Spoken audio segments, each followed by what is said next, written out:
Your news for the state of Tennessee in about 10 minutes. Tennessee in 10 starts now.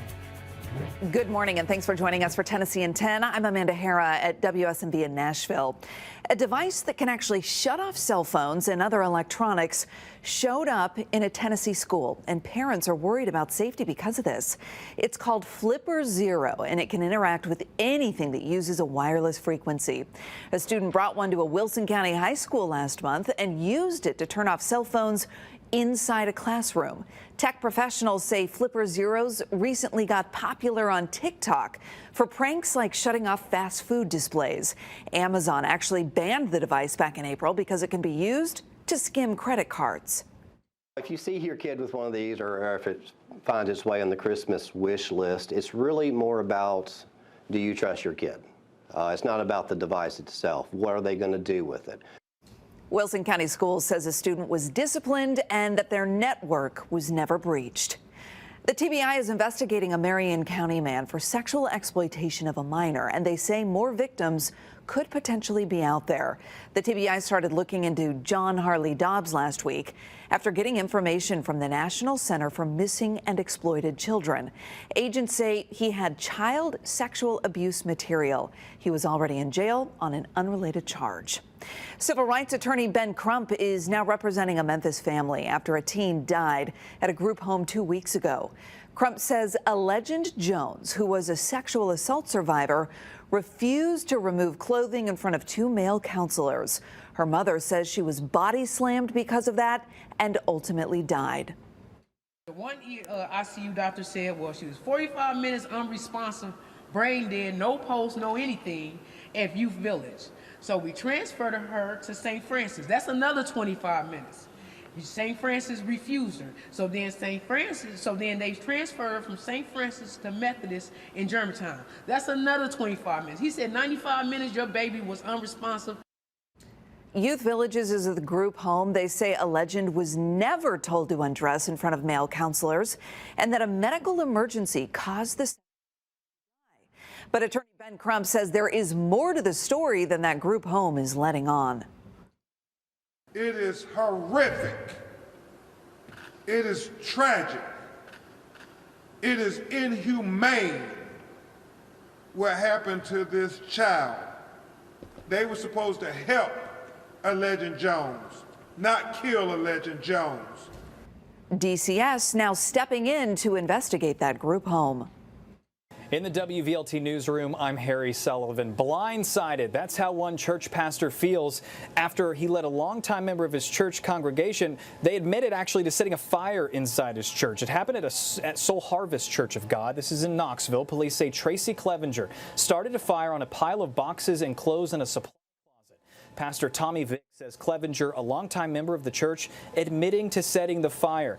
Good thing is the damages are minor and haven't stopped any church services, but Vick says that Clevenger even called him to explain why she did it. She told me that the devil made her do it, and the devil doesn't make you do anything. The devil gives you the thought, God gives you a way out and the escape, and you choose, and that she acted on that. Right now, Clevenger is charged with arson in a place of worship. She also admitted to setting a box on someone's front porch on fire as well. And we've been monitoring drought conditions for some time now, but we've never run out of water for everyday use, right? And there's a big reason for that. This is the River Forecast Center. Pretty high-tech stuff here. It's with the TVA. It's where they monitor water levels of all the waterways and dams.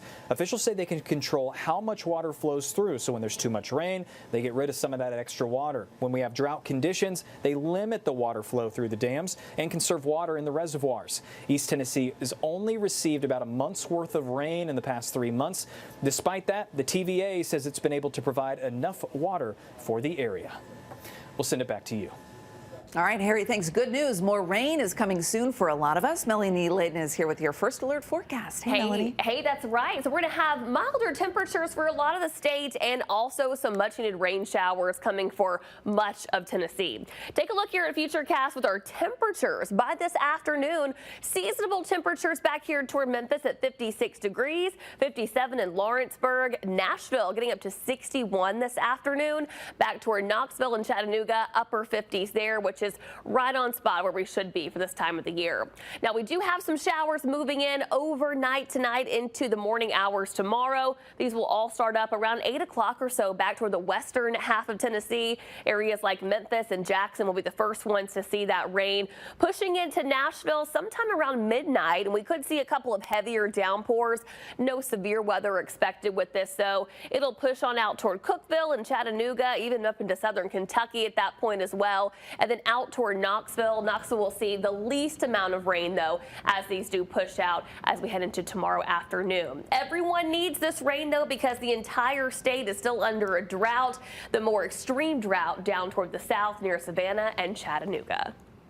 All right, Melanie, thanks. Memphis is preparing for a pretty major event to help kids with cancer all across the country. Here's Taylor Tucker at WMC. St. Jude Children's Research Hospital runs a marathon of mercy for kids fighting cancer or other diseases every day. And on Saturday, 20,000 people will run a full or half marathon or another one of St. Jude Memphis Marathon weekend races.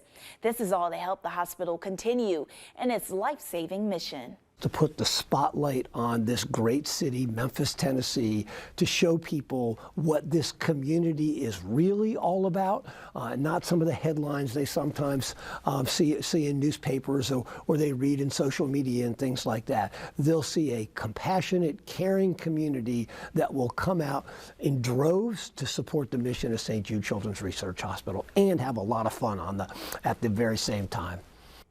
Alsec CEO Rick Shediak told me he's challenged his team to keep growing the St. Jude Memphis Marathon in the years to come, even though the endurance committee that runs these events is not expanding. All right, thanks for joining us for Tennessee in 10. We'll see you back here tomorrow morning with the big headlines from across the state. Have a great rest of your day. This is Tennessee in 10, streaming your news and weather across the state in about 10 minutes.